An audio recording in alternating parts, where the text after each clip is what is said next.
dia, Joninhas. Como é que você está? Definitivamente 2026 agora, né? Sim, perfeitamente. Vamos iniciar. Iniciando um ano de muito sucesso. Desejar a todos aí um feliz ano novo de novo, né? Mais uma vez. Dizer que vai ser um ano repleto de realizações e vamos correr atrás. Cada dia melhor, cada ano melhor. Perfeitamente. E hoje... Já vamos começar com bombas, né? Rapaz, polemicamente falando, nós vamos começar com um assunto aí que mexe com a sociedade, né? Um dos assuntos, né? Porque ela é gabaritada para falar sobre vários assuntos. Gleice, apresente-se para o grande público.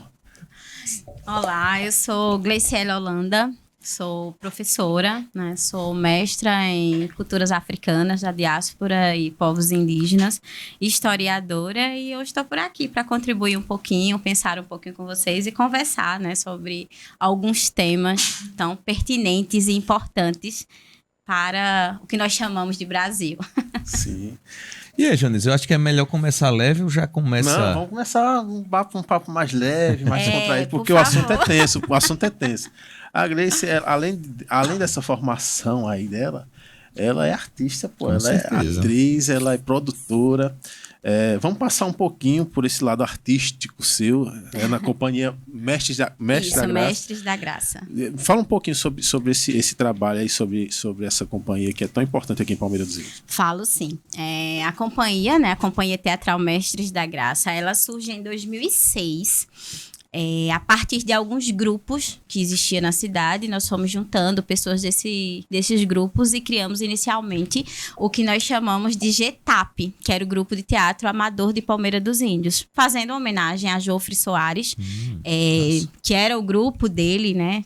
GTAP chamava-se o grupo dele, então a gente brincava com essa ideia de fazer uma homenagem a Jofre, mas nós dizíamos que éramos amadores, não no sentido da questão da profissionalização apenas, mas principalmente por sermos amantes da arte.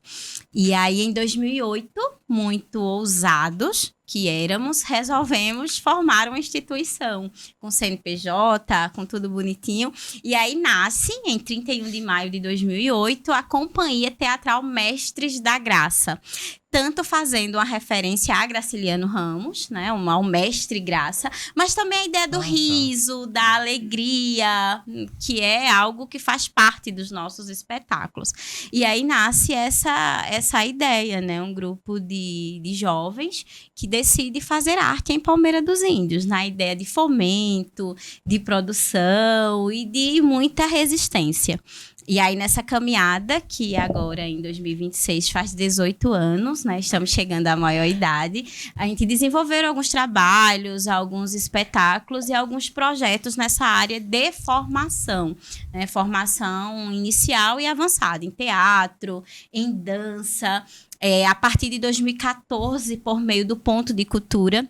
Só um parênteses, né? O que é o Ponto de Cultura? O Ponto de Cultura foi criado na época que, não vou lembrar agora se foi no primeiro ou segundo governo Lula, ou o ministro Gilberto Gil, passa a ser ministro da Cultura, quando a separação do Ministério da Cultura, a Educação, durante muito tempo, foi o MEC, né, Ministério da Educação e Cultura, e quando cria-se o Ministério da Cultura, o ministro Gil, ele pensa na ideia de que as comunidades, a cultura é algo que é vivo, é por isso que hoje é chamado de cultura viva. A cultura é viva, ela pulsa nas comunidades, ela pulsa nas cidades, e precisava se pensar projetos que chegassem às pontas, que chegassem às comunidades, e aí nasce a ideia dos pontos de cultura, que é a ideia de povo, do povo produzir com e para o povo, não mais a ideia de vertical, de cima para baixo. E aí, em 2014, a gente aprova o primeiro projeto do Ponto de Cultura, que previa, naquele momento, cursos de teatro, dança e música, e a concepção de um espetáculo que unisse essas linguagens. E aí coincide de ser a transição, já era o governo Dilma, transição, saída de Dilma, enfim, e apenas pós a pandemia, durante a pandemia acontecem os programas e as leis emergenciais, e apenas após isso é que retoma essa discussão no Brasil. Então, atualmente, a companhia ela tem um projeto na área de cineclube, Vou listar algumas coisas, né? Um projeto na área de cineclube, que é muito legal a ideia, né? A gente leva cinema às escolas municipais e estaduais de ensino de Palmeira dos Índios, prioritariamente com obras alagoanas, com aquilo que está sendo produzido, para dizer que a arte, ela deve ser acessível, ela deve chegar às escolas, que tem muita coisa boa sendo produzida nessa questão do audiovisual e as pessoas precisam ter acesso a isso. Então, nós temos o cineclube, que é o Cine Graça, nós temos algumas atividades formativas. O ano passado nós desenvolvemos, talvez vocês tenham acompanhado alguma coisa nas redes sociais ou visto, né? O Festival de Teatro de Rua, o Rueiro, aconteceu em agosto aqui na Praça do Lago do Goiti, reunindo espetáculos de rua de Palmeira, Taquarana, Maceió, Rio Grande do Norte. Foi um grande movimento que nós fizemos nessa cidade. E do Ponto de Cultura, que é o Ponto de Cultura Diálogos Culturais, atualmente em parceria com o Governo do Estado, Secretaria de Estado da Cultura e Economia Criativa, nós estamos desenvolvendo um curso de dança afro, na comunidade quilombola, né, lá no Quilombo da Tabacaria, que é a primeira comunidade quilombola reconhecida do estado de Alagoas, né? Foi a primeira comunidade que foi reconhecida. E é isso, e a companhia está aí resistindo, existindo, fazendo arte, fomentando, provocando. E atualmente eu acompanho essa E é fácil fazer isso aqui em Alagoas? Existe o incentivo necessário ou só vem recurso federal, é isso? Não é só federal. Por exemplo, atualmente, Jonas, o que é que acontece? Após essa ideia das políticas de fomento, como a Política Nacional Aldir Blanc, que durante o tempo ficou conhecida, a gente viu alguns projetos nessa. A partir dessas políticas, a gente consegue perceber que há um avanço. Tá? Essa perspectiva de fácil é muito delicado, né? Tendo em vista de que, por exemplo, Palmeira dos Índios, né, uma cidade com mais de 70 mil habitantes, por exemplo, nós não temos um teatro. É uma pauta até delicada, já polêmica para colocar. Mas, por exemplo, nós não temos o que aconteceu um espaço físico, um teatro em Palmeira dos Índios. Aquele teatro do Graciliano não... Não é um teatro, né? É um auditório, Sim. né? E aí tem toda a questão, a casa é tombada como patrimônio, existem algumas perspectivas de reforma, alguns paliativos. Fizeram alguma reforma? Eu lembro de alguma coisa como se tivesse feito alguma reforma ali ou não. O espaço continua sem uso, né? Em resumo, o espaço do auditório, né, continua sem uso e assim, não é um teatro, não é um espaço Mas caberia ali? Daria pra fazer? adaptado, né? Já fizemos algumas vezes, né? Mas pra você ter ideia de como não é fácil, né?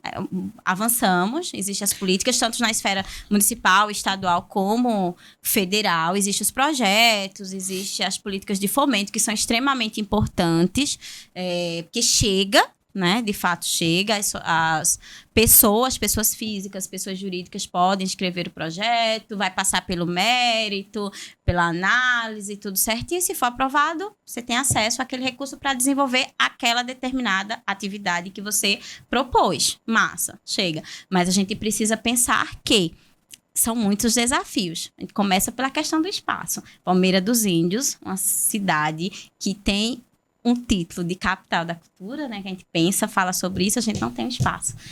A gente não tem teatro, a gente não tem um cinema. E tem mão de obra, pessoas que queiram atuar, enfim, trabalhar com arte. Olha, o que eu posso discutir contigo nessa perspectiva é que tem muita gente boa.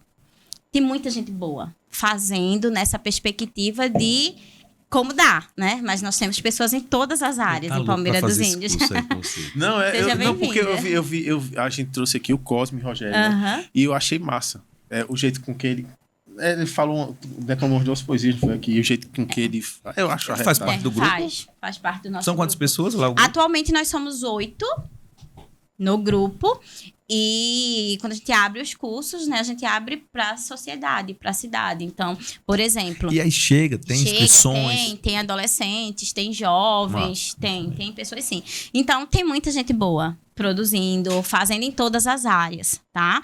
Nós tivemos um exemplo disso, né, nesses últimos editais, a quantidade de produções audiovisual, de clipes, de vídeos, de filmes produzidos por pessoas e com pessoas de Palmeira dos Índios. Então, tem muita gente boa fazendo na área de teatro, audiovisual, na área da música. Será que sai um Jofre Soares aí em breve? Depende, né? Na perspectiva, talvez, que nós esperamos, porque também tem essa perspectiva. Quando a gente fala teatro, quando a gente fala de música, a gente tem uma métrica, né? Da questão do que seria global. Sucesso. Né? Porque em questão de talento, eu acredito que a gente já tem muita gente boa. Muito bem. Porque a questão, eu acho que ela fala, assim, eu entendo bastante, que, tipo assim, hoje a gente tem esse preconceito de achar, o cara só é um bom ator se chegar à televisão. Assim. E no teatro tem os melhores atores, inclusive, né? Que lidam com a plateia ali, Por sinal, eu lembrei agora de uma coisa que foi em relação, acho que era Sebrae. Porque Sebrae tem algumas pessoas... Sebrae, não, Senai. Né? Ele tem algumas peças e tudo. E eu lembro que eu falei com um rapaz e na época tava pra lançar a Velho Chico. E aí me parece que eles pegaram alguns atores da região, né? Tem que ter, né? É a questão das cotas também. Tem que ter pessoas, tem que ter quantidade de vagas. Você conhece pessoas que participaram da novela? A Velho Chico, não. Mas, por exemplo, acho que é Guerreiros ao Sol, se eu não estiver enganado, que tá no Globoplay. Tem pessoas de Palmeira que foram participar. Guerreiros do Sol é ao Sol. Não vou lembrar bem. Mas dá uma olhada. Fazer aqui uma homenagem aqui ao esposo da minha tia. Que esse Guerreiros do Sol é baseado no livro de Frederico Pernambucano de Melo, do Recife, casado com minha tia Nádia, e que a gente... Provavelmente ele não vai vir aqui, mas a gente vai lá no Recife fazer uma entrevista com ele em breve. Aí, para essa produção, tem pessoas aqui da nossa região que foram fazer, né? Assiste, você já assistiu? Todo dia. E outra coisa também, meninos, quando a gente fala assim da questão, Gustavo brinca, né, que a questão de Jô Soares, a gente precisa pensar na perspectiva do seguinte: nós produzimos, tem muita gente boa, né? Eu sou suspeita em falar, porque eu realmente gosto daquilo que nós estamos fazendo nessa cidade, a movimentação que nós estamos fazendo, mas assim, existem outros objetivos para além dessa questão de Globo, né? De sucesso, né? A gente visa a arte, em geral, também como instrumento de transformação. Nós acreditamos isso, que é um caminho, assim como a educação, a arte e a cultura são caminhos de transformações. Então, a nossa função é justamente essa: democratizar o acesso, fomentar, estimular as pessoas nessa perspectiva, principalmente em territórios de vulnerabilidade cultural, ou seja, em que as pessoas não têm acesso à arte, à cultura. Ô, Gleice, aí você disse que estava na tabacaria, né? Isso. Vocês estão fazendo um trabalho lá. Isso. Vocês têm, tipo, o Instagram do grupo de vocês? Sim. Já diga aí. Instagram, @Cia Mestres da Graça. Nós temos também um canal no YouTube. Inclusive, esses dias nós já passamos por lá, atualizamos com os vídeos dos últimos eventos. Ficaram bem legais. Temos sim. Então, quem tem interesse já passa a seguir aí, né? O YouTube e o Instagram. E principalmente para estimular a ideia de difundir. Porque quando a gente fala em Palmeira dos Índios, nós criamos uma ideia de que nós não temos nada, né? Então chega alguém que tem aqui, não tem nada. Né? É comum por conta da visibilidade, por conta dessa questão do imaginário das pessoas. Então eu reforço essa ideia. Não, tem muita coisa, principalmente no aspecto de arte e cultura. Sigam as páginas, vejam lá quando tem evento. Pronto, era isso que eu ia dizer. Informe a gente. O quê? Quando tiver o próximo evento, porque queremos sim. Participar. Provavelmente vai ter um dançarino, que é o Emanuel Jatobá. Se tiver alguma parte de dança, ele vai dançar. E você, Jonas, vai entrar onde? Com aquela sua dança também? Eu vou ser o vilão da história. Gustavo mas é sério, sem resenhas à parte, né? E você, Gustavo? Não, eu participo também, não tem problema não. Só não sei se eu sou um bom ator. Até hoje fizeram era a professora Graça na época, toda 8ª série. tinha umas filmagens lá que ela pedia. Nunca vi esse vídeo, bicho. Eu vi o meu. Tu viu? Eu sei que na época era o Petrúquio, naquela novela lá, Crave a Roça. Você era quem? Nunca vi. Eu não lembro nem quem eu era. Mas, por exemplo, vocês fazem... Pronto, uma coisa, não sei se vocês já pensaram... caneta. Se vocês já pensaram em fazer isso ou fizeram. Por exemplo, os períodos de grande fluxo em Palmeira, que é a Semana Santa e final de ano, em fazer espetáculos voltados para essa temporada, para realmente, num local, atrair o pessoal que vem para cá. Vocês já fazem isso? Olha só, Jonas, a primeira coisa, né? a cidade também já pensa, né, alguns eventos, né? Durante a Semana Santa, existe o espetáculo ao ar livre, lá, Paixão de Cristo. Durante um tempo, a companhia também já produziu, já dirigiu, já fomos os responsáveis em alguns anos pela produção da Paixão de Cristo.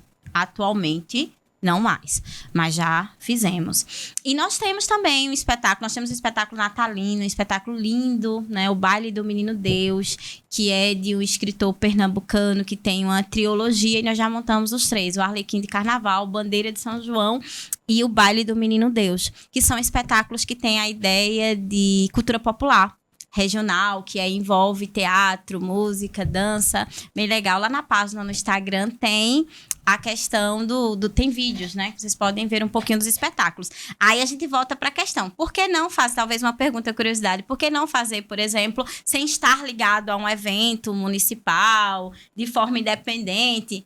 É o que eu te coloco. A questão dos desafios que nós enfrentamos na cidade. Principalmente partindo do princípio de estrutura, de espaço físico. Então, fica muito mais difícil fazer de forma independente, entendesse? Por exemplo, fazer um evento, como nós fizemos o Rueiro em agosto, foi magnífico, né? Eu acho que é um dos maiores orgulhos que eu tenho à frente da companhia hoje, foi esse evento, a gente conseguiu lotar aquela praça com a programação de mais de 6 horas de espetáculos. Espetáculos, alguns voltados para criança, espetáculos de grupos convidados, como o grupo de Caicola, do Rio Grande do Norte, que veio. Então, assim, é grandioso, é lindo, mas é muito difícil na questão financeira, na questão de logística, se você não tiver um projeto específico, né? O Rueiro, no caso, a gente aprovou ele pela Audi Blanc, então ele foi todo pago, sem o envolvimento de patrocínio, vou usar esse termo, foi todo pago pela instituição com recurso aportado da política nacional, da Audi Blanc. Mas sem esse aporte, né, é muito difícil, porque você paga desde a questão da estrutura física, de palco, de luz, de camarim, de banheiro químico, por exemplo. Não tem um espaço. Então, quando a gente vai realizar, a gente precisa bancar financeiramente toda essa estrutura, o que não é barato. Gleice, você falou de patrocínio. Há interesse dos empresários regionais em chegar junto? Vocês já procuraram? Eu não sei se há interesse, né? Porque existe outras coisas, envolve outras coisas, né? Essa questão de patrocínio, ele não é em vão. Existe muito a questão de troca, né? Sim. E aí tem áreas que não são atrativas. Mas há uma visibilidade boa, né? Não são atrativas. Ligados, por exemplo, corta. Então, quando a gente fala disso, em algumas regiões, é muito comum a questão da Rouanet, né? Da Lei Rouanet, que é outro ponto a nível de Brasil um tanto polêmico. Mas a Rouanet é justamente essa a ideia, né? Você conseguir um aporte junto a algumas empresas e, em contrapartida, as empresas elas têm uma redução na questão dos impostos. Então, quando a gente fala de Lei Rouanet, não é o governo que coloca o dinheiro naquele grupo, independente de ser o grupo lá da Fernanda Montenegro, né? Por exemplo. Não é o governo. Ele dá um título para a pessoa, dizendo que ela pode captar esse recurso. Então, ela vai para as empresas e aí as empresas têm esse interesse a partir da dimensão do grupo, da popularidade que a sua empresa vai ter atrelada àquela marca, né? Um Bradesco, a Petrobras. Então, é possível. E quando nós iniciamos, Jonas, a gente tinha alguns, né? Foi muito nessa ideia de patrocínio, de independência, do mercadinho. Nós fizemos um espetáculo em 2006, né? Até hoje é muito engraçado falar dele, que é A Morte do Defunto, né? E foi onde a gente começou a entender, não, a gente gosta disso, é isso que a gente vai fazer. E a morte, por exemplo, o primeiro caixão, né, do primeiro espetáculo da morte foi uma funerária que fez a doação. Ai. Então, é patrocínio. Então, assim, sempre há, tá? Sempre há, mas em dimensões pequenas. E depois você tinha que falar, durante um abraço para a funerária. Né? Então, assim, dimensões menores para um grande evento, para um grande espetáculo, na qualidade que nós desejamos e fazemos atualmente, é um pouquinho mais desafiador. Mas não é impossível, nós fazemos. Ô, Gleice, onde é que vocês conseguem, ensaiar? Como é que funciona? Nós temos uma sede. Uma sede. Atualmente, a nossa sede ela fica ao lado do Humberto Mendes. Ali em frente à barraquinha do Seu Joaquim. Seu Joaquim. É um primeiro andar. Em cima, ali, em cima, é um primeiro andar. Nós temos uma sede com o escritório administrativo e uma sala um pouquinho mais ampla para oficinas e atividades com grupo menores. Quando a gente precisa de algo com um espaço maior para comportar mais pessoas, aí a gente entra na questão de parceria, de vir a algum lugar ou de alugar algum espaço, a depender da necessidade, a depender da ação. Vamos lá, Gustavo, visitar depois. Vamos sim. Fiquem à vontade. Eu queria saber, assim, como você disse, não tem espaço, mas vocês conseguiriam fazer algumas coisas, ou até já fizeram, naquele auditório ali do IFAL mesmo, no próprio Cristo Redentor, que tem aquele... Atualmente o colégio tem um espaço. Conseguimos, sim. Mas aí, por exemplo, quando a gente fala do IFAL, a gente tem uma dificuldade de acesso. Não são todas as pessoas que têm transporte, é mais afastado. Mas é possível, já fizemos. No auditório do Humberto Mendes, nós já usamos e às vezes quando precisamos é tranquilo. O centro de treinamento, Pio 12, eles têm um espaçozinho também que dá para montar uma estrutura. Então a gente consegue nessa perspectiva de parceria ou alugando os espaços e a gente consegue realizar algumas ações. E em relação, por exemplo, hoje, que vocês estão com esse projeto lá na tabacaria, vocês fazem onde lá? Tipo, na rua? Na associação, na sede da associação comunitária. Certo. E ao final do curso, né, o projeto ele tem 3 metas. Esse projeto específico, formação, uma mostra cultural e a divulgação. Nessa perspectiva, quais são as ações dessas metas? Um curso, né, a gente está realizando um curso de iniciação à danças afros, dança afro popular, pela característica da comunidade, por ser um quilombo. E ao final desse curso, a gente realizaremos uma mostra cultural com o resultado que foi produzido, com aquilo que a comunidade tem de cultura também. Tem o reizado, tem a banda de pífaro. A gente vai fazer uma grande mostra, possivelmente em março. E aí esse momento possivelmente tem que ser em Palmeira pela questão de estrutura, porque é mais fácil a gente conseguir montar aqui, mas isso ainda não está definido. E a divulgação, a gente está produzindo um mini doc desse processo, tanto das oficinas como depoimentos da comunidade, a visão da comunidade, a importância das ações para essa comunidade, para exibir, mostrar um pouquinho daquilo que a gente está fazendo. Você vai colocar o pessoal lá para assistir? Pessoal, essa a entrevista. Ideia é que seja. Não, essa entrevista lá, o pessoal da tabacaria. Coloque. Um abraço para dona Edna, lá da tabacaria, seu Juarez. Vou falar só os dois, senão eu vou esquecer do nome do pessoal. Coloca o pessoal lá para assistir. São mais adolescentes, e crianças que participam. E jovens, né? Mulheres, é um grupo muito forte nessa questão. Mulheres na comunidade, tem um grupo muito forte de mulheres. Vamos também assistir, né, Jonas? Com certeza, eu acho. Adolescentes, jovens, mulheres. Eu acho que é um trabalho importantíssimo, assim, de fomentar a arte e a cultura, né? Porque a gente não esquece de onde a gente vem, nossas origens, enfim. E esse trabalho, às vezes, não é tão valorizado quanto deveria ser. E não divulgado. E não tão divulgado, enfim. É complicado. Mas, parabéns ao pessoal do Mestre da Graça, né? Gleice, tá à frente aí. Me parece que você tá essa luta. Não, a gente. Me parece que você tá querendo mudar de assunto. Como é que. Sim, vamos tentar. Eu entendi. Entendeu? Já. Não, mas parabéns pelo trabalho a todos, né? Os participantes, com são certeza. 8, né? Atualmente qual somos 8. Qual é o nominho dos 8? Pode falar. Vamos lá, será que você vai esquecer? Vai nada. Não, são 8. São 8, não dá não pra esquecer, né? Então, atualmente, estou eu, né? Na gestão da instituição, Gleiciele, tem Gilene, tem Rubens, Carlos, Marcone, Beto, Cibele, Joana. Olha, lembrei. Todos. Um abraço para todo mundo aí. E quando nós temos curso, né, os eventos maiores, aí tem outro grupo que a gente vai agregando, juntando pessoas. Mas no dia a dia, para pensar, escrever, produzir, organizar, atualmente somos 8. Então, abraço a todos vocês, né? E assistam também, né? Assistam a gente, o espaço está aberto e quando tiver alguma coisa, convida a gente, né? A gente vai lá assistir e dar um apoio, com certeza. E visitem a página no Instagram, no YouTube, dê uma olhadinha lá. Talvez tem como na edição colocar lá, né?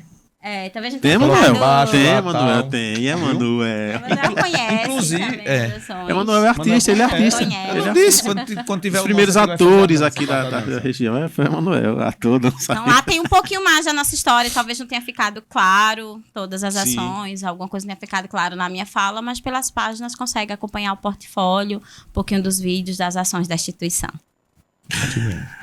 Vamos lá agora a parte mais complexa. Vamos iniciar assim, iniciar outro início, né? Segunda parte, parte 2. Parte 2 da entrevista. Papo mais sério. Como foi que você se identificou como, assim, não, você é professora, gosto de história, como foi aí, antes do mestrado, primeiro a graduação, como foi que você se identificou aí nessa área?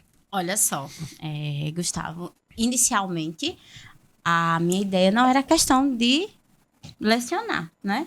A gente precisa entender que estamos falando de uma época, eu terminei o ensino médio em uma época que estava iniciando o processo de interiorização das universidades. Então, não tinha essa diversidade, essa quantidade de cursos que nós temos atualmente em nossa cidade. Mas eu sempre fui apaixonada por história, né? Eu sempre soube que eu queria estudar, conhecer um pouquinho mais de história, de memória, né? Sempre foi algo que eu gostava muito, até pela minha formação, né? Eu sou de uma comunidade, eu sou daqui da comunidade Cafurna.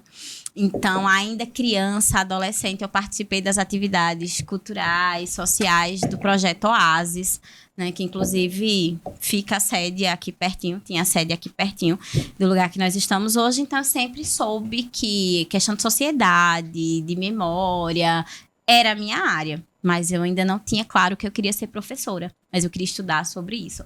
Então, ao terminar o ensino médio, muito novinha, 17 anos, disse, eu vou começar por aqui, pelo que estar mais perto, pelo que é possível, pelo que eu gosto. E aí, depois eu vou fazendo outros cursos. Essa era a minha ideia.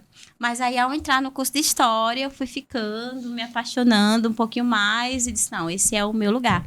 E hoje, a sala de aula, eu costumo dizer que é o meu porto seguro. Eu realmente ainda sou muito apaixonada pela minha profissão, pelo meu trabalho. Ainda? Muito. Ainda, porque o que é que acontece? É uma profissão tanto desafiadora e a gente vai percebendo algumas pessoas que colocam tanta dificuldade, né? Temos alguns questionamentos em relação aos desafios da educação no Brasil.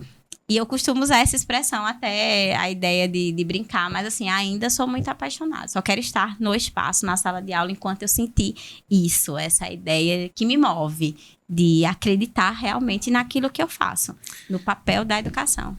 Você como professora, até do ensino médio também, né? Você pensa mais o aluno, fazer com que o aluno saiba mais a sua história, a história do país, a história do mundo, ou você prepara ele mais, ou as duas coisas, né, também, ou você prepara ele mais ali para um Enem, para um vestibular? O que é que você pensa em relação a essa diferença? Eu penso o seguinte, Gustavo, é muito mais fácil a gente estudar aquilo que nós gostamos, aquilo que nós acreditamos. Tá? Então, eu tenho essa finalidade, né? Essa ideia de que um sujeito que não conhece a história, ele não consegue intervir nos espaços em que ele está inserido. Eu parto desse princípio. Então, por exemplo, eu penso que a história é uma ciência extremamente importante nessa perspectiva. Conhecer a história, me perconhecer, estudar, pensar, me permite intervir nos espaços em que eu estou inserido. Então, conquistar meus alunos nessa perspectiva de gostarem de ler, de gostarem de história, de entender o ambiente em que eles estão, entender a formação do país em que eles vivem, é um passo extremamente importante em minha concepção. Então, eu defendo muito isso. E aí, a partir disso, naturalmente, ele vai se dedicar a estudar para um Enem, ele vai, dependendo da realidade dele, querer mudar de vida, querer conquistar, que claro que com todo o suporte, né, institucional, educacional. Então, assim, uma coisa leva a outra. Agora, é muito mais difícil você estudar aquilo que você não gosta, aquilo que você não vê importância. Sim. Entendesse? Então, eu acredito que as coisas estão conectadas. Em minha concepção, elas não são isoladas. Jonas está se coçando aqui para ir para as bombas. Vai, Jonas, vai, Jonas. Aí você estuda a história, se interessa, se apaixona pela história, e aí um assunto específico lhe chama a atenção para que você desenvolva o seu mestrado. Isso. Que seria? A questão das culturas africanas, dos povos africanos, né, das diásporas, que são, em resumo, a vinda desses povos da África para cá, né, a historiografia do Brasil. Antes da gente entrar nisso, por que isso te chamou tanta atenção assim? Olha só, vamos lá. Primeiro, pela necessidade de compreender a história do nosso território, né, do Brasil. Sempre foi uma área da história que eu busquei me dedicar um pouquinho mais. Eu acredito que a gente parte do lugar que nós estamos para compreender o todo. Então, por exemplo, na graduação, o meu projeto de conclusão de curso, o meu TCC foi sobre a Rua da Gandaia, né? Opa! A Rua Chico Nunes. Deixa eu mandar um abraço para a Rua Chico Nunes. Eu usei esse termo porque foi o termo pejorativo, o termo dos estereótipos do preconceito. Sim. Então, para provocar mesmo, eu coloquei no projeto.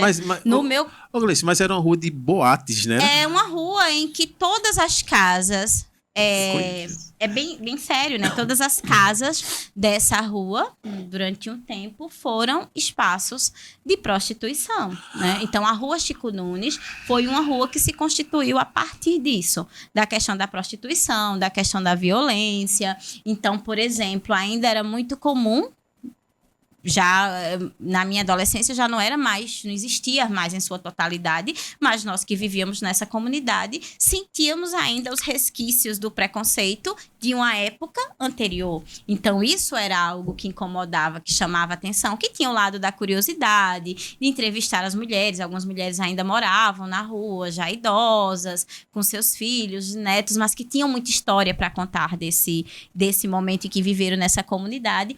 Então essa questão me chamava a atenção. Então, sempre tive essa preocupação de estudar, de escrever, de pensar, de conversar com as pessoas sobre aquilo que elas viviam, né? E aí, entendendo o ambiente em que elas estão. Então, no caso da graduação, eu foquei um pouquinho mais na minha rua, no lugar em que eu nasci. É na Rua Chico Nunes você morava? Eu nasci na Rua Chico Nunes. Massa. Nasci já em uma outra época, né? Mas a gente percebia e vivia os resquícios do que foi a rua, né, durante um tempo. Eu passo muito ainda na rua, mas eu não lembro se ainda tem a plaquinha. Mas, por exemplo, no início da rua, no começo da rua, tinha lá, Rua Chico Nunes, Antigo Pernambuco Novo. Né? E vocês sabem por que Pernambuco Novo? Né? Por exemplo, nenhum momento Pernambuco, por ser uma cidade, Recife, por ser uma cidade portuária, era uma cidade que tinha altos índices dessa questão da prostituição. Né? Então, quando aqui começou a se consolidar nessa perspectiva, as pessoas da cidade costumavam dizer: tá igual a Pernambuco, é o Pernambuco Novo. Né? Então... essa rua ficou conhecida assim. Depois ela recebe o nome de Chico Nunes em homenagem a Chico Nunes. Então isso sempre me causou essa curiosidade. Com licença, e por que começou isso naquela rua? Acreditamos muito que há uma conexão com a questão da feira, né? A feira livre. Palmeira houve a época da questão da rede ferroviária, era um espaço de integração, não era só econômico, né? Onde passa o trem, não tem só a questão econômica, tem a questão social, cultural, que se desenvolve em torno daquele lugar. E na feira também, então, atrai pessoas, né? Os viajantes, as pessoas que chegam. Naturalmente, se a gente for observar nas cidades onde há feira, há sempre esses espaços próximos. O que né? Não, é porque, como ela falou, no Porto, que existia o movimento, era onde havia também as meninas, né? Pegando dinheiro. Mas você tá precisando de outra Mas coisa. na feira aqui também tem a nossa casinha do amor. Geralmente onde há feira, há esse tipo esse tipo de atividade. Não, eu não sei se pode, se não pode, mas mandar um abraço pra nossa casinha do amor aqui em Palmeira, que é na feira. Eu não vou citar mais o nome não, mas vocês sabem onde é, né?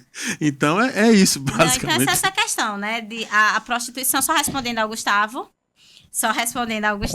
a ideia da prostituição está muito associada com as questões econômicas. Então, por exemplo, a Feira Livre era aqui próximo.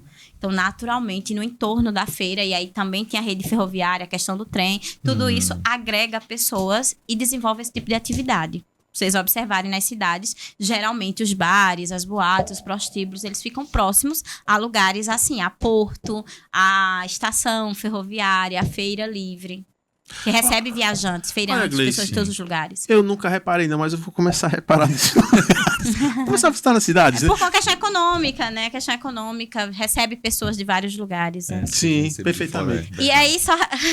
Vai, eu gostei. Então, só finalizando, né, a questão... Vocês perguntaram a questão de como surgiu o interesse pela temática do mestrado. Sim. Então, complementando, eu falei da questão da graduação, estudar o ambiente em que eu estou, conhecer, conversar com as pessoas sobre, registrar essas histórias que nem sempre conseguem ficar registradas, estão só na memória das pessoas, sempre foi algo que me chamou a atenção. Então, na graduação, eu estudei a minha rua, né, a cidade de Palmeira dos Índios, tem um capítulo que eu converso um pouquinho sobre a cidade, e aí no mestrado eu quis ampliar um pouquinho mais isso para o Brasil. E aí não tem como compreender a história do Brasil sem compreender a origem historiográfica, os povos indígenas, os povos africanos que vieram para cá.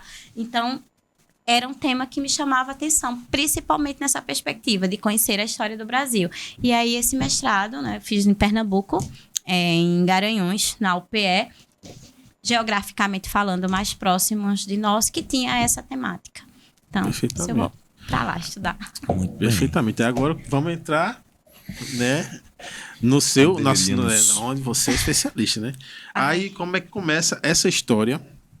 Você falou a diáspora, é? Como é que começa essa história do negro antes de chegar ao Brasil, inclusive? Como é que começa? Inclusive, o termo correto é negro, preto, como é afro, para não estar cometendo erros aqui também, né? Como é? Então, vamos lá. Então, o que é que acontece? Meninos, a primeira coisa que eu preciso respaldar é que quando nós falamos da questão do povo africano que veio, né, para cá na condição de escravizado, a gente entende que não eram escravos da ideia de escolha, né? São pessoas escravizadas, elas foram colocadas nessa situação de escravização. A gente precisa pensar que a África não se reduz a isso, né? A África é um continente extremamente marcado pela diversidade, uma diversidade cultural, uma diversidade linguística, uma diversidade religiosa. É importante nós falarmos sobre isso. E é importante dizer também que a ideia de escravização não foi uma característica apenas do Brasil ou que foi criado pelos europeus e que só existiu escravidão aqui. Não. A prática de escravidão, ela é antiga. Se a gente estudar um pouquinho de história, a gente vai ver aí que Roma tinha pessoas escravizadas, Grécia tinha pessoas escravizadas. Então, a prática da escravidão, ela é antiga, mas com algumas diferenças do que nós chamamos de escravidão moderna. A escravidão que aconteceu no período da Idade Moderna, que é essa que resultou na vinda de pessoas para cá. Qual a principal diferença? Tem tantas, tem outras também, mas, por exemplo, nas civilizações antigas, as pessoas elas eram capturadas em guerra, independente de condição, de cor, de etnia. Capturada em guerra seria escravizada. E ela pertencia ao Estado, não pertencia a pessoas, não tinha a prática mercantil, não era comum a prática mercantil de venda, de comércio de pessoas, né? Por exemplo, vocês já assistiram aí, quando a gente fala de Roma, nesse assunto a gente vê muito Espartacus, né? Os gladiadores, tem inúmeros filmes, inúmeras séries sobre isso. Eram pessoas que eram escravizadas e tinha aquela função das lutas ligadas ao entretenimento também da população, e elas pertenciam ao Estado. Elas não eram vendidas, elas pertenciam ao Estado. O Estado romano, né, o Império Romano tinha tantas pessoas escravizadas para fazer as obras públicas ou na perspectiva dos gladiadores. O que é que muda com essa ideia da escravidão moderna? A principal mudança é a questão da prática ligada a comércio, né, de venda de pessoas. E aí a gente percebe o seguinte, que nesse processo as pessoas elas não foram só inferiorizadas. Elas tiraram delas a condição de ser humano, porque elas passaram a ser tratadas como mercadorias. Então, elas deixam de ser humanas, pessoas com vontades, com vida, com características, com religiosidade, com cultura, e ela passa a ser uma mercadoria. Tá? Então, a gente precisa pensar nessa questão de que a escravidão não foi algo pertinente apenas a essa época, nem a esse grupo de pessoas. Ela é bem mais antiga que isso, mas com características diferentes. Ponto. Isso é uma questão. E Isso é muito bom você ter falado sobre isso, porque tem pessoas que têm noção de escravidão somente aqui. Somente a partir do negro. Não, o negro foi escravizado. Sim, o negro foi escravizado no Brasil, em outros locais também. A escravidão é bíblica, né? Tá lá na Bíblia. Civilizações antigas. Israel foi, né? O povo de Israel foi escravizado, entre outros aí. Exatamente. Então, precisamos apenas entender essas diferenças. E aí, uma outra coisa que é importante é a formação, né, historiográfica do Brasil. Nós estamos falando de um território heterogêneo, diversificado, mas um território que teve a sua formação historiográfica pautada nessa questão da violência desses povos, né? Não sei se temos, assim, tempo muito para essa questão de entender um pouquinho mais desse processo da chegada, né, ao Brasil, mas, por exemplo, em 1500, quando os primeiros europeus chegam aqui, né, inicialmente, assim como os espanhóis chegam em outras regiões, inicialmente o desejo não era chegar a esse território, eles alegam, a historiografia traz alguns questionamentos em relação a isso, mas há uma teoria de que era chegar às Índias, o território que hoje corresponde à China, Japão e Índia, buscar especiarias, comercializar para resolver um problema existente na Europa, né? A Europa vivia um momento de crise, então tinha essa necessidade da burguesia, os burgueses eram os comerciantes, de buscar essas especiarias para fazer esse comércio de especiarias. E aí, nessa rota, acaba-se chegando ao território que hoje nós conhecemos por América, em 1492, e em 1500 ao território que hoje nós conhecemos como Brasil, né? Então, os primeiros 30 anos, mais ou menos, dos portugueses aqui no Brasil, não houve, de fato, colonização. A gente chama de período de pré-colonização. Foi o período que a gente estuda lá nos livros de história, da extração do pau-brasil, toda essa questão que vocês já devem ter escutado um pouquinho sobre. Após esse período que inicia o processo de colonização, para desenvolver uma colônia precisa de produção, precisa de lucro para a metrópole. O objetivo era lucro. Percebe-se que ou coloniza ou ocupa de fato esse território, ou outros povos invadiriam aqui, então precisa se ficar. Eles já tinham conhecimento da riqueza que existia aqui ou não? Acreditamos que inicialmente não. Talvez eles não tinham a dimensão, né? Eles sabiam que, por exemplo, o pau-brasil era algo extremamente lucrativo, porque era uma madeira que tirava-se um pigmento, então era algo lucrativo. O comércio do pau-brasil, mandar o pau-brasil para lá, começa essa ideia da exploração. Mas acreditamos também que inicialmente o foco não era colonizar esse território. Os primeiros momentos a ideia não foi essa. Surge uma necessidade, porque se eles não colonizam, se não fixa moradia, né, acaba perdendo, porque outros países estavam começando a invadir os territórios aqui próximos. E aí, para fazer uma colônia, de fato, precisa-se de uma atividade econômica que gere lucro. O objetivo sempre foi essa ideia do lucro, né? E aí, qual foi a primeira atividade econômica? A questão açucareira, a produção açucareira, por meio da plantação da cana-de-açúcar. Precisava-se de mão de obra. Toda essa historinha que eu estou contando para vocês é para chegar a responder a pergunta que vocês fizeram. Então, precisa-se de mão de obra. Uma mão de obra livre e assalariada não gera o lucro desejado para os europeus, naquele momento. E aí inicia-se um processo também de escravização dos povos indígenas. Houve também a questão da violência, do genocídio para com os povos nativos, para com os povos indígenas, e a necessidade de trazer outros povos para essa mão de obra. E aí começa o tráfico, né, de pessoas da África para cá. E por que da África e não de outro lugar? Acreditamos que porque na África, naquele momento, já tinha colônias portuguesas, né? Não é à toa que tem alguns países da África que falam português. Então, Portugal já colonizava alguns territórios da África, o que, de certa forma, era favorável, né? Facilitava esse tráfico. E aí começa essa escravização pautada na venda, na mercadoria, em tirar das pessoas o status de ser humano, né? Porque a partir do momento que uma pessoa, um ser, é tirado do seu habitat e vendido para outro, sem poder exercer a sua liberdade, a sua cultura, a sua religiosidade, ela está deixando de ser um humano, né? E passa a ser tratado como uma mercadoria. Então é assim que inicia. Pelo menos assim. Quer dizer, primeiro... Eu acho que eu falei demais, né? Mas ficou claro. Ficou claro. A ideia. Primeiro eu queria entender o seguinte, vamos lá. Me ajuda, João, que agora até não. Foi. A minha estratégia está funcionando. Não, a questão que eu me pergunto nesse primeiro momento é se o português ele vai até a África e escraviza o negro, ou ele já encontra o negro lá escravizado até por outra tribo vencedora. Era justamente nesse sentido, porque assim, antes disso eu ia perguntar o seguinte: quem conta a história? Normalmente, né? Quem conta a história?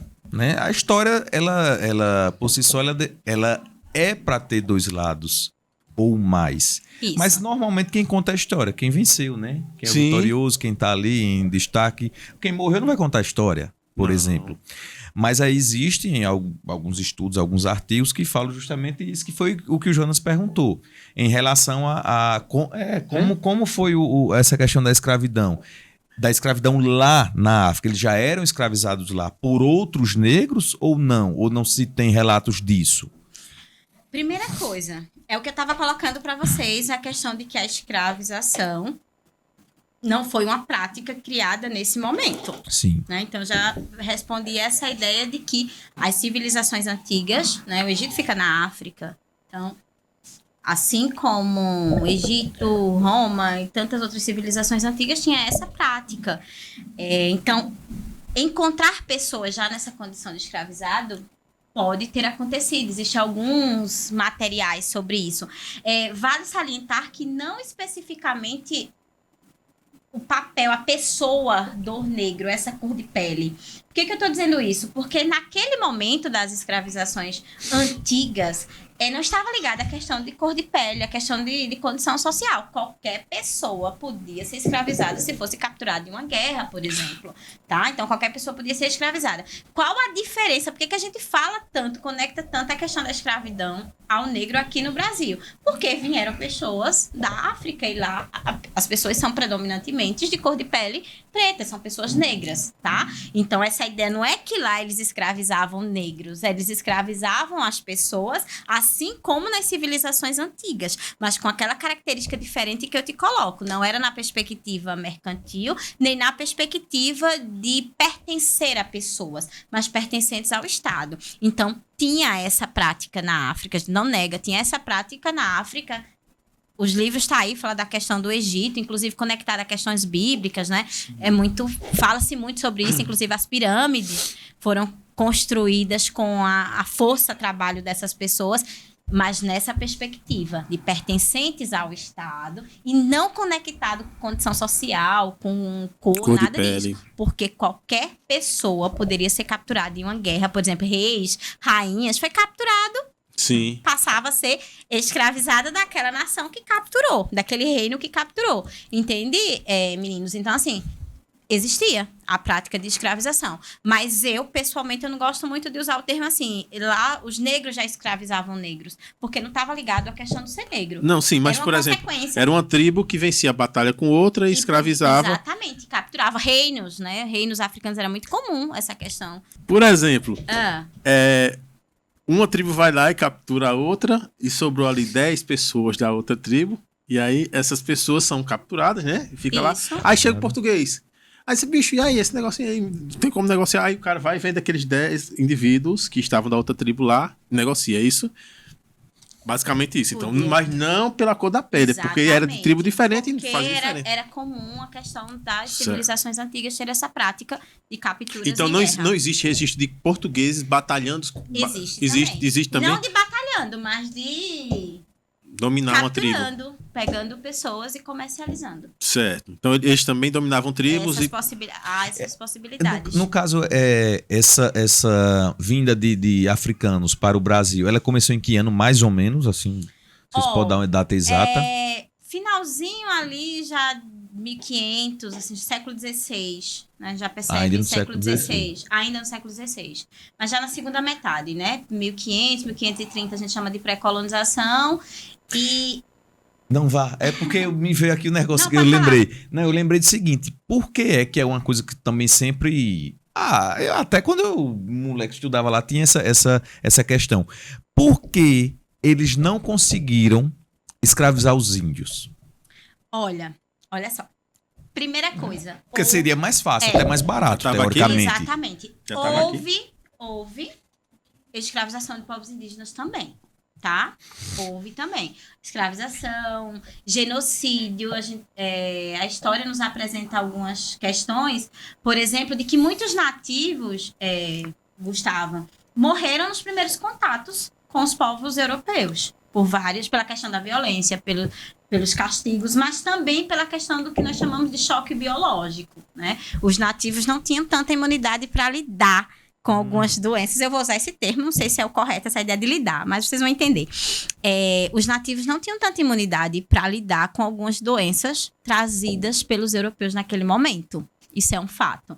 Então, a história apresenta essa questão também de um choque biológico. Muitos nativos morreram nos primeiros contatos com os europeus. O que era uma simples gripe, digamos assim, para os nativos que não tinham tido contato com aquele vírus, por exemplo, era algo que desencadeariam em mortes. Nem também o mosquito daqui podia matar os... Então, e também como muitos portugueses chegaram também doentes, debilitados pela questão das viagens marítimas, e aí é um outro assunto, dá muito pano para manga, mas aconteceu também essa questão.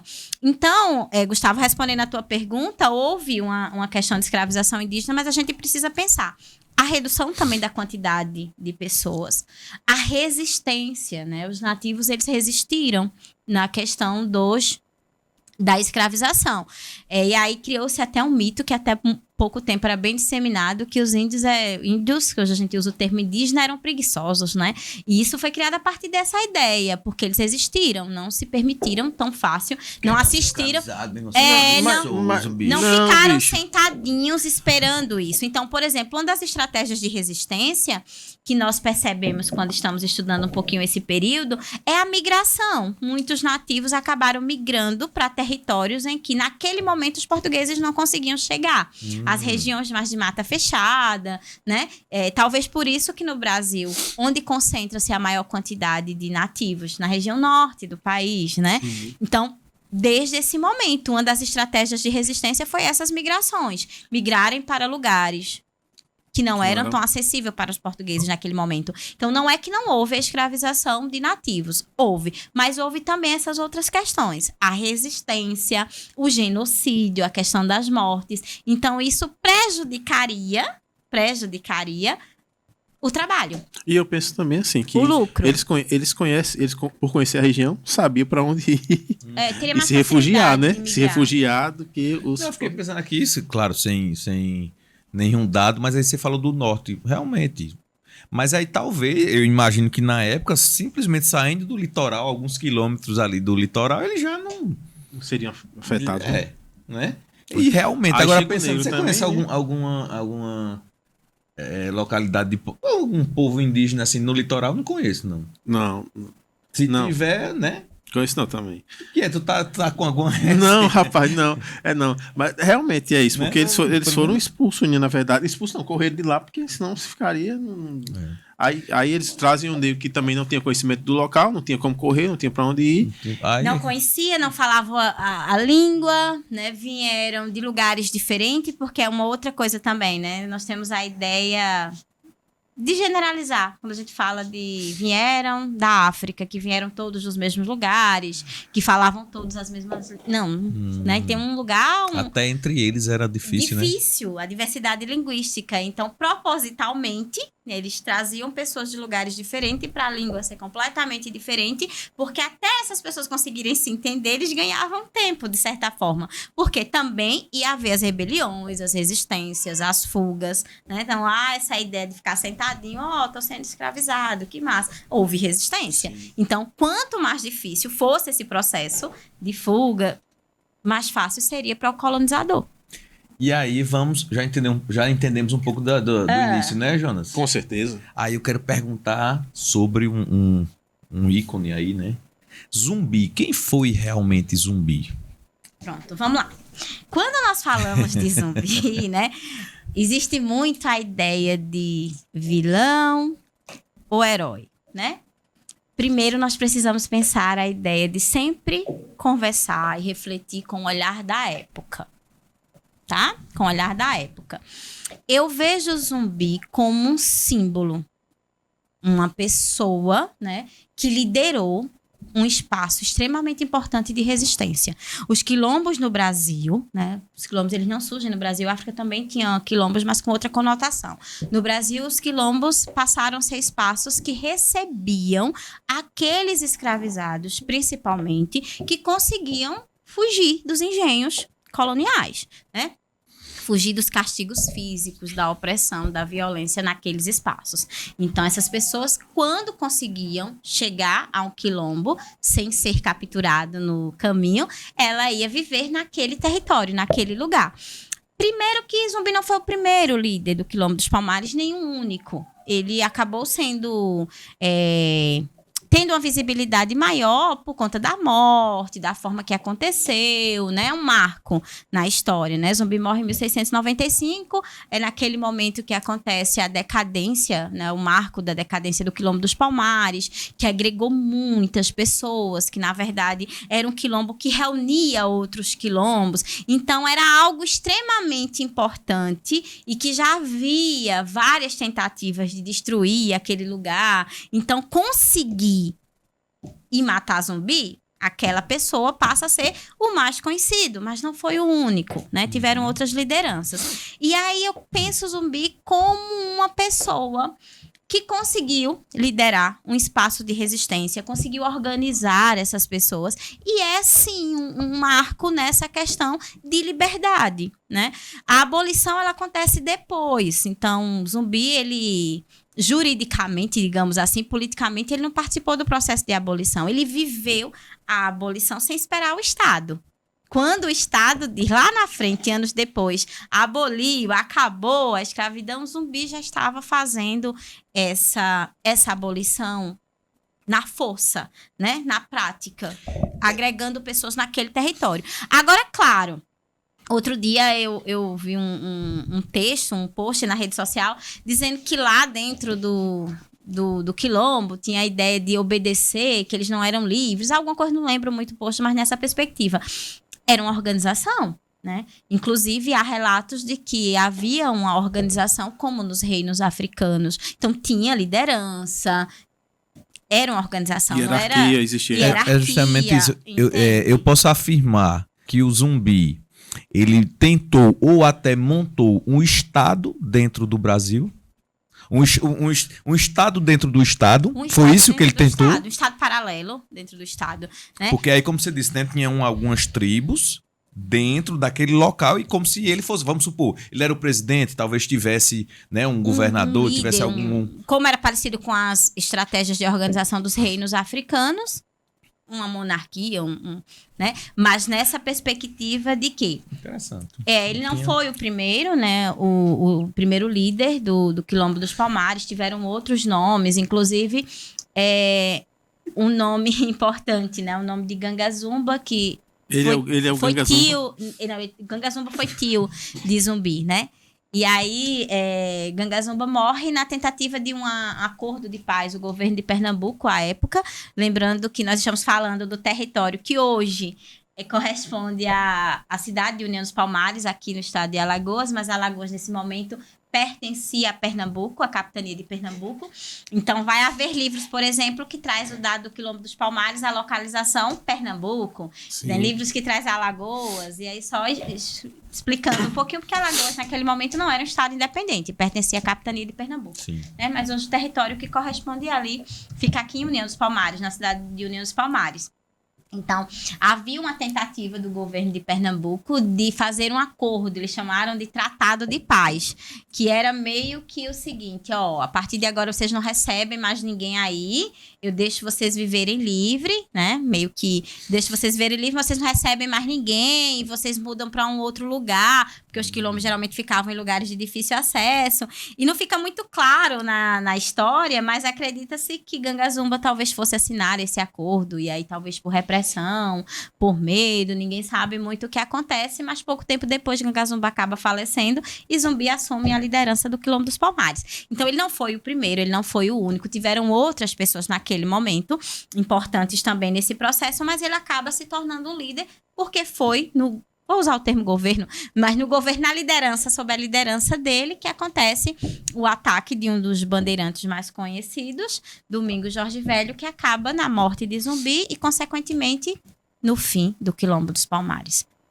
Então, o pessoal não viu, não, mas só para entender, foi uma cãibra aqui. Cãibra pesada aqui. Ô Gleice, e quanto tempo durou esse existiam outros quilombos, né? Existiam outros quilombos, mas esse acabou ficando bem conhecido pela quantidade, né, de pessoas que ele conseguiu agregar. Possivelmente tenha sido o maior. Eu falo possivelmente porque, assim, não tem muita coisa escrita, né, de quantidade, mas acreditamos ter sido o maior ou um dos maiores quilombos formados nesse período. E ele dura até 1695. Então, mais de um século. Praticamente, né? Deu tempo de organizar mesmo, né? Mais de um século. E aí, né, o quilombo, pós a morte de Zumbi dos Palmares, nós percebemos ainda alguns anos de escravização até 1888, quando acontece a abolição. Então, com a morte do Zumbi, acabou a ideia dos quilombos? Não.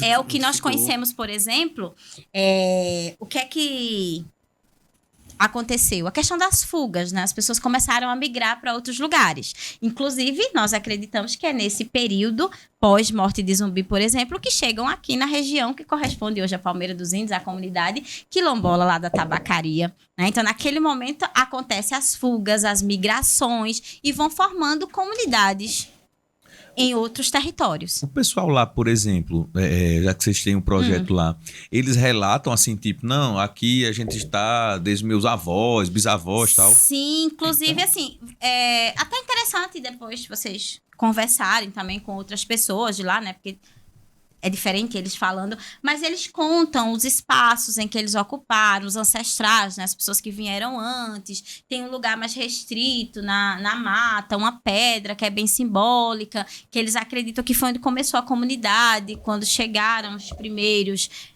dessas migrações, dessas fugas, e foram fixando moradia nesses territórios, em outros territórios, não tão distantes, né, no mesmo estado, mas a partir da morte de Zumbi em 1695. Ainda escondidos, ainda vivendo sob a violência, a escravização, porque a abolição só acontece anos depois, né, quase 2 séculos depois. Vamos para 1880 e pouco, Jonas? Até pré-abolição, né? Até o período que antecede a abolição, como é que estava. Como era que estava o clima, cenário, né? O cenário no país. Eu acho até interessante. Quem puder assiste, que eu particularmente gosto muito do filme O Imperador e o Rei. Mauá, O Imperador e o Rei. Já assistiu? Não. Muito bom. E ali mostra um pouco que ali já foi quase no fim da escravidão, né? Entre 1810, 20 até 1880. Eu acho que o Mauá faleceu ali no final, finzinho ali, próximo a 1900. Então, eu queria saber como era o clima daquela época, porque os povos ingleses já estavam bem inseridos ali no Brasil, e eles não, aparentemente, o que dá a entender é que eles não tinham, já tinham abolido a escravidão lá, né? Não quer dizer, eu não sei nem se eu estou errado em dizer isso, mas eles não apoiavam, inclusive eu acredito que eles atacaram alguns navios, teve alguma coisa do tipo. Me ajuda aí a esclarecer essas minhas ideias assim loucas, né? Mas são pertinentes. O Brasil foi o último país da América a abolir, né? Então, assim, percebe-se que, lógico, não foi uma ideia de heroísmo, nem uma ideia isolada. Havia já uma pressão, uma necessidade, inclusive de outros países, né? Nessa pressão para que isso acontecesse. Por isso, quando a gente fala, por exemplo, do movimento abolicionista, a gente precisa entender que ele não foi um movimento homogêneo, não foi um movimento liderado por poucas pessoas ou apenas por negros escravizados. Haviam vários grupos, havia várias pessoas pressionando para que isso acontecesse. Até porque para a cena econômica e política isso já não era mais bem visto. Né? Vale salientar isso. Então, tá corretíssima essa sua perspectiva, essa ideia de que já havia uma pressão de outras nações para que acontecesse a abolição, porque o Brasil foi o último. Então, politicamente e economicamente, isso já não era mais bem visto. Mas ainda havia ali uma resistência. E, em contrapartida, os movimentos e as pessoas que se consideravam abolicionistas que estavam ali nessa luta por essa abolição, até ela acontecer em 1888. Veja bem, uma história que eu soube por aí. Oi. Vejam bem. Veja se não faz sentido para vocês. O comércio que dava mais lucro era o comércio dos escravos, né? Exatamente. E então, as pessoas que traficavam se tornaram muito importantes. E se acharam superiores a quem mandava no país de fato. Então, os caras que mandavam no país de fato, será isso aí? É isso aí, então vamos acabar com o negócio deles aí. Então foi uma decisão até nisso política também. Política, muito política. Porque os escravocratas estavam financeiramente acima de tudo, inclusive da cana, de tudo. Então mexeram com quem governava o país e aí o cara disse influenciava diretamente na questão política, na questão econômica. Na prática tinha até mais poder do que financeira, exatamente. É interessante que você falou que, como eu citei o filme, tem uma cena do filme que mostra isso. Que um dos grandões lá, um dos fazendeiros lá, fundiários lá, ele rebate a fala do Mauá, que o Mauá não concordava com aquilo, e ele rebate isso. Eita, agora ele novo ainda. Agora, assim, com você com o dinheiro, né? Você pode comprar uma bela de uma fazenda, comprar um lote de escravos. E aí foi quando ele... Não quero escravo, nunca terei, isso aí é um absurdo e tal e tal. E aí ele percebe aquele... que eu não sei quem era, agora me esqueci. E eu acho até que é não exatamente o nome que eles mostram, né? Ele percebe que Mauá tem alguma influência ali com os ingleses, porque ele já trabalhava com pessoas da Inglaterra, né? Sim. Então ele já percebe essa questão que você está falando, que é justamente a maioria das pessoas que estavam junto do Dom Pedro II, né? Eles eram extremamente escravocratas, não é isso? E a gente já vai percebendo essa pressão, era muito nessa perspectiva que o Jonas traz. Essa questão política e econômica. Né? Aquele momento precisava ter um outro rumo, outra... Aí pelo que você viu, aí que você leu, pelo que você viu, é como se eles vão acabar, mas a gente não vai dar apoio ao Estado, é isso? Era nesse sentido assim? Ou acabar com o negócio deles? Acabar com o negócio deles porque eles estavam sendo uma pedra no sapato de quem comandava, entendeu? Então, Mas vem a Princesa Isabel, né? Aí eu queria entender isso. A Princesa Isabel, qual é realmente... Respirou fundo a Grécia agora. Eu acho que eu já entendi ali. Ela só fez assinar, foi? Precisava de alguém. Assinando. Precisava de alguém. O microfone? Gustavo, por favor. Tá Gustavo, ouvindo? você é artista, né, velho?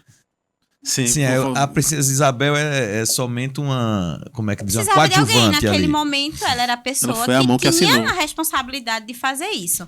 Mas só salientando que não foi uma decisão... Se ela tivesse no seu teatro, ela seria coadjuvante ou protagonista? Ela não seria protagonista. Porque nesse processo, nós percebemos que houve um movimento, né? Tiveram pessoas importantes, né? Estavam ali brigando, questionando para que isso acontecesse. Então, ela foi a pessoa que representou, né? Teria que... Assinar alguma coisa, né? Gleice, aí me diga uma coisa. E aí, o que é que acontece depois de 1888 com esses povos que estavam aqui? Não sei se tem dados de quantidade, não sei.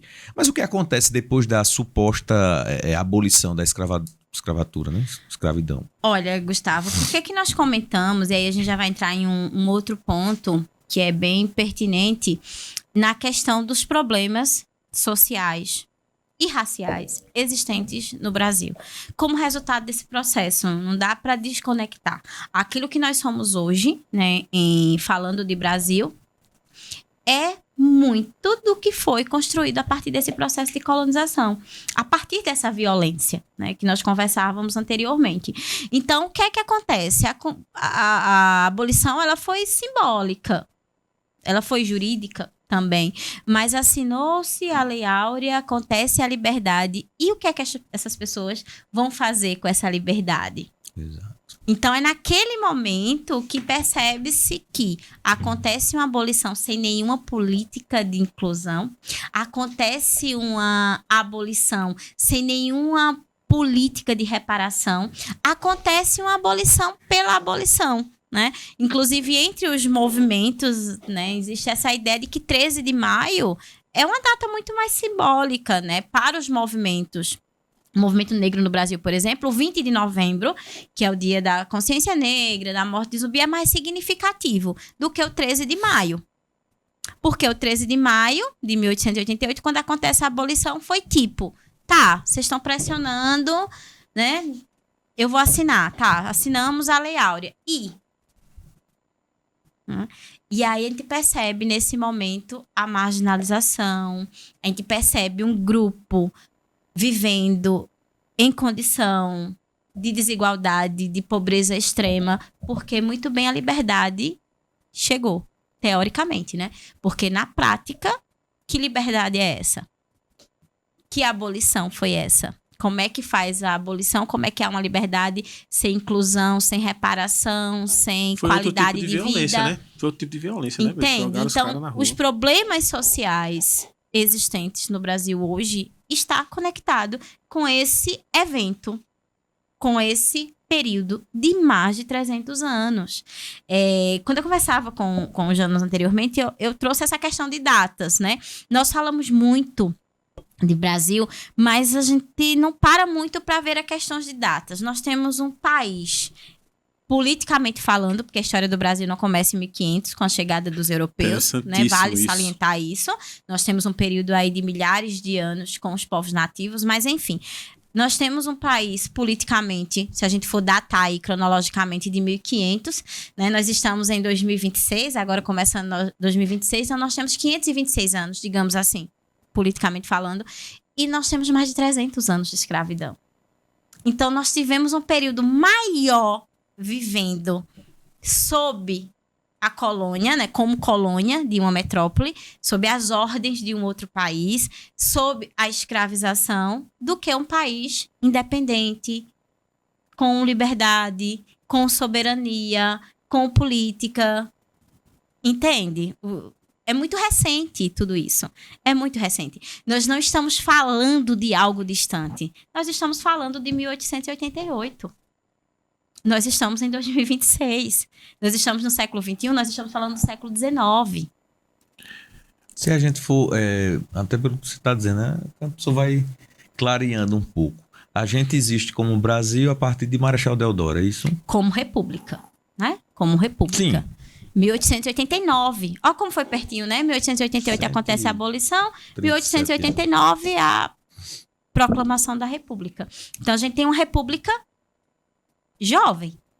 Comparado a todo o período que a gente pertenceu de colônia, né? A independência do Brasil, ela acontece em 1822. Então, de 1500, quando os portugueses chegam aqui, até 1822, eles dominaram. De 1822... a gente continua ali com a monarquia, mas independentes de Portugal, até 1889, quando acontece a proclamação da República, né?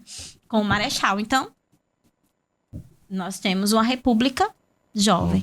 Bastante jovem. Bastante jovem. Chega num ponto que eu acho que começa a clarear a coisa. Por exemplo, aí como é que esses negros libertos começam a se organizar, marginalizados, obviamente, e sem estrutura alguma. Nas chamadas periferias, né, nas zonas mais periféricas, mais distantes dos centros, sem qualidade de vida, sem nenhuma política de inclusão, com todos os estereótipos. Se hoje, quando nós falamos, né, da questão, por exemplo, do racismo, a gente já fala isso ainda de uma forma tão pertinente, a questão, por exemplo, de emprego, de educação. Imagina isso pós-abolição. Seria fácil, por exemplo, um ex-escravizado chegar em um lugar e dizer assim, um emprego com dignidade, com até liberdade. Que na época, né, assim, posso estar enganado, mas você vai esclarecer. Na época, eu acho que muitos deles acabaram sendo escravizados, mesmo que entre aspas, né? Porque salário ínfimo, né? Não, ou sem salário. Eles só pela você vai viver aqui na fazenda, vai comer e pronto, e trabalhe. Você tá livre. Mas você vai continuar aqui, porque vai pra onde? Né? Vai fazer o quê? Há muitos relatos nessa perspectiva. Eu acho que teve alguns que nem quiseram, por exemplo. Alguém que vivesse na casa grande, como dizia. Aí, não, você vai sair agora, você vai ter que se virar. Eu acho que a pessoa tem até medo de sair. É uma coisa até tocante, né? Porque eu imagino aquela pessoa que viveu a vida todinha ali naquela casa grande, servindo e tal, e aí você vai sair, não pode não sei o quê. Agora você vai ter que... O medo que tinha essa pessoa. Sem falar que cabe a reflexão inversa também, né? Para o escravocrata. Até aquele momento, ele tinha aquela pessoa como sua propriedade. Também não foi instantaneamente que todos aceitaram essa ideia de que a partir de agora... Acordou e já não é mais. Você não pertence mais. Né? Então, você vê, às vezes nós encontramos ainda algumas reportagens, algumas coisas de pessoas escravizadas no século XXI, trabalhos ou... Só que hoje não por causa de cor, né? Exatamente, vai para outro país, por exemplo, vai para outro país trabalhar e não é trabalho, enfim, essas questões mais contemporâneas. Imagina isso pós. Não foi automático. Eu acredito que isso aí, assim, não sei, né? Tô dizendo acredita, que eu, pela conversa, é que deixaram de vir novos navios. E talvez ali, acho que na época a capital era Rio de Janeiro, quem tava ali próximo, beleza, o Estado cumpriu, ó, não pode e tal. Mas quem não tava ali... Sim, quem não teve a mesma coisa, né? Então, peraí, só para entender do começo lá. Daquela história... fala que foi muito simbólica em alguns aspectos. A cor da pele, então, não foi a influência que escravizou a galera, né? Então, isso aí, só para deixar claro, a cor da pele não foi... o ponto máximo. Eu sei que entra na bomba. Olha a cara dele lá. Nas bombas. Não, fale você. Depois eu falo. Bem, antes eu não respondo, fica aqui quietinho. Grace, antes de entrar na bomba, por exemplo, por que um cara que nem Luiz Gama não tem o devido valor na comunidade assim? Não é tão lembrado como eu acho que de uma importância nesse período de pré-abolicionismo e abolicionismo, que ele chega aí nesse cenário, porque ele não é tão valorizado quanto Zumbi, por exemplo. Pronto, vamos lá. A questão de Zumbi eu coloquei, né? A questão da data, do símbolo da morte, né? O Gustavo falou anteriormente, eu acho que você complementou também, a questão de a história ela é contada por parte de quem tinha o poder. Né? Durante muito tempo foi assim. É por isso que hoje nós consideramos o que nós chamamos dentro da história de história oral, de memória, de ouvir as pessoas, de registrar também a história a partir daquilo que elas vivenciaram ou que elas conhecem, outras fontes históricas. Porque durante muito tempo isso era considerado fonte histórica aquilo que estava escrito. E quem tinha acesso à escrita? Quem dominava. Né? Então, tem essa questão. Algumas pessoas não têm o devido valor, não vou usar o termo valor, mas não têm o lugar merecido na história porque não havia essa preocupação em dar visibilidade a elas. Porque é mais fácil contar a história, é mais interessante contar a partir do heroísmo, né? A partir de um grupo dominante, né? Pra tu ter ideia, Jonas, essa ideia todinha da escravidão, ela era legítima, tu coloca aí a questão da cor da pele, legítima no sentido do seguinte, ela era legalizada. Ninguém comprava escondido, nem vendia escondido. Era legalizado. E uma ideia de inferiorização, a ciência, de certa forma, participou desse processo. Havia uma uma ideia de que eram inferiores, né? Depois que se associa a ideia de cor de pele, né? A ideia de inferiorização. Então, são inferiores, têm menos inteligência, têm menos capacidade, só serve trabalho braçal. Então, havia até estudos nessa ideia de ciência justificando isso. Então, por isso, eu acredito muito essa ideia de que a legalização, essa ideia de contar por parte do herói, por parte de quem queria contar do jeito que queria contar. Então, era mais fácil, durante muito tempo, tá lá no livro de história. Quem descobriu o Brasil, Pedro Álvares Cabral, e ponto, acabou. A princesa Isabel, todos nós na infância pintávamos um desenho lindo dela, assinando com a canetinha lá de pena a Lei Áurea, a heroína que assinou a Lei Áurea, entende? Então, assim, mais fácil contar por essa versão, sem trazer os aspectos de violência.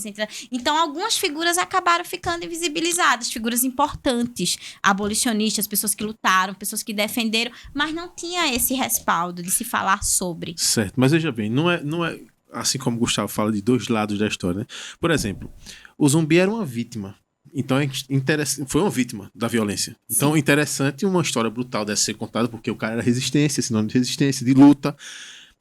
E que conseguimos matar, conseguimos destruir o que ele construiu. Era bonito para Só que o Luiz Gama, mesmo no período abolicionista, ele é um negro extremamente bem-sucedido. Exatamente. Então, se você contar uma história de um tempo sofrido, que o cara é bem-sucedido, consegue ser bem-sucedido, faz a pessoa refletir por que os outros não fizeram o mesmo caminho que ele, por exemplo, porque ele é um cara que é autodidata, estuda, se torna um rábula, porque não poderia ingressar na faculdade de Direito. Então, um cara que, por mérito próprio, estudou, libertou mais de 500 pessoas e não tem essa talvez, vamos pensar, talvez pela ideia de inferiorização, talvez porque precisamos apresentar um grupo apenas como inferior para justificar o que nós fazemos com eles. Exatamente. Talvez pela ideia de que é mais bonito contar um lado, mas essa ideia de inferiorização, né? E essa ideia que se perpetua durante muito tempo, pautando nessa ideia da história, por exemplo, de quando nós estamos falando de África. Quando nós falamos de África, o que é que a mídia apresenta de África? O lado negativo, escravidão. Não estou dizendo que isso não existe, que isso não precisa ser contado. Eu estou dizendo que a gente precisa entender a dimensão cultural, a dimensão daquele continente, para entender também que isso influenciou a nossa formação, a nossa cultura, que não é apenas, quando a gente fala de África, não é apenas, né, nessa perspectiva, por exemplo, do antirracismo, de ser contra o racismo, uma das nossas linhas é justamente isso, apresentar o outro lado, a diversidade, né, para desmistificar, para quebrar os estereótipos, para a gente pensar o seguinte, por que a cultura, por que aquilo que é de origem, de matriz africana é tão marginalizado? Por que é visto de uma forma negativa? Porque durante muito tempo nós só estudamos aquele território como uma coisa negativa.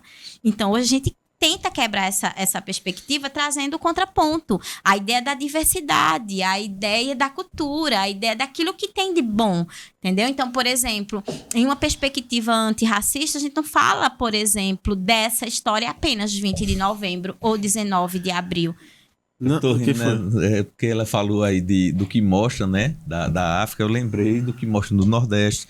A África mostra o quê? Mostra fome, crianças passando fome, doença, falta de saneamento básico, por aí vai. Nordeste, a gente tudo com um pano na cabeça, carregando um balde d'água. Exatamente. Né? Tudo menininho, buchudinho, pode até ser. Seca. Mas eu vou além. Temos água, água mineral boa. Tem um parente meu que morou nos Estados Unidos e a gente se acha intelectual como brasileiros, mas o povo diz, como é que é lá? Só macaco e tal, só tem o Rio de Janeiro. Acham que só tem o Rio de Janeiro como um local mesmo, sabe? E o Rio de Janeiro é um local de turismo de amor, vamos dizer assim, né? Porque o que vende a imagem daqui é o carnaval. Exatamente. Então é mulher pelada. Então a gente acha o Nordeste sofrido, mas a imagem do brasileiro lá fora também. Em alguns territórios é essa.